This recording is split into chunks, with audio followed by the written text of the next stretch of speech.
Welcome to lesson number 13. Today we're going to put lessons 11 and 12 together and talk about the two natures of Christ. Today's question is, why did Jesus Christ have to be true God and true man?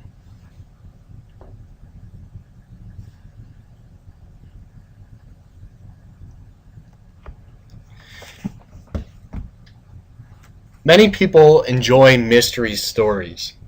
They like them because of the suspense and not knowing who committed the crime or when something else will happen. And they like the challenge of trying to figure out who the villain is. The last two lessons have provided a mystery for us. Jesus Christ is true God and, at the same time, true man. God didn't reveal this mystery in order to bring excitement to our lives, or to challenge our reasoning powers, or to make us feel dumb. He revealed this mystery to assure that our sins are forgiven.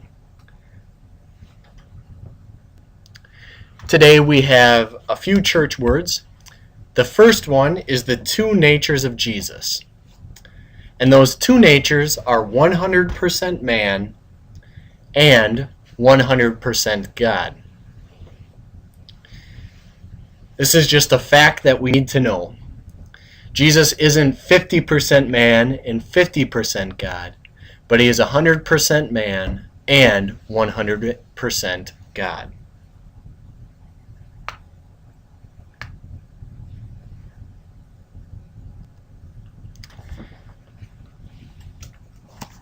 I'd like to start by reading you a Bible passage.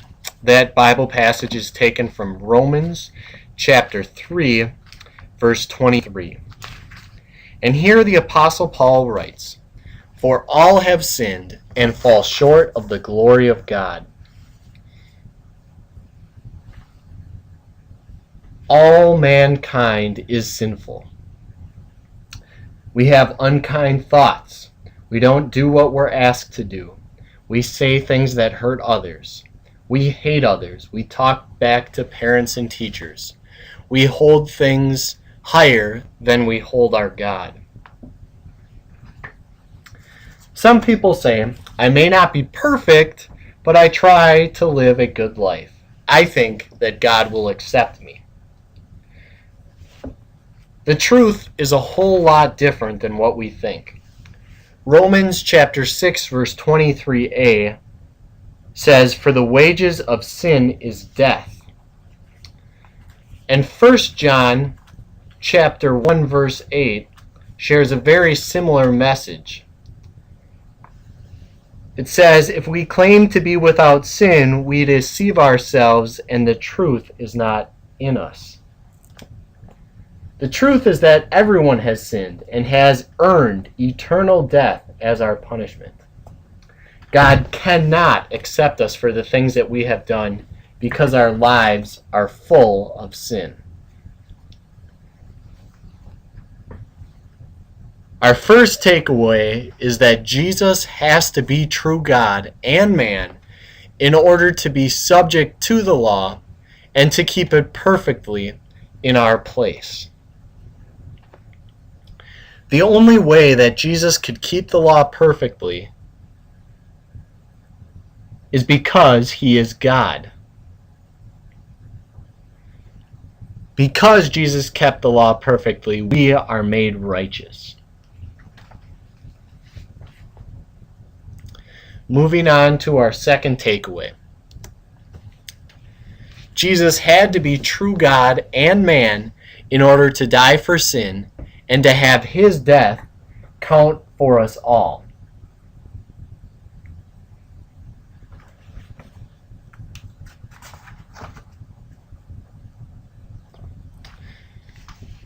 Jesus' death was the atoning sacrifice that redeemed us from our sins.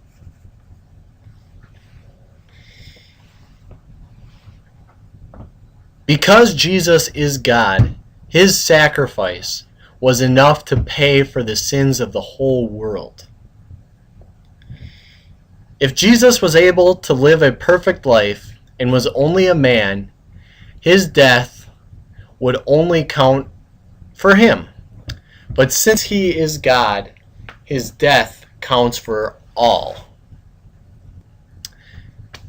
And now for today's key passages.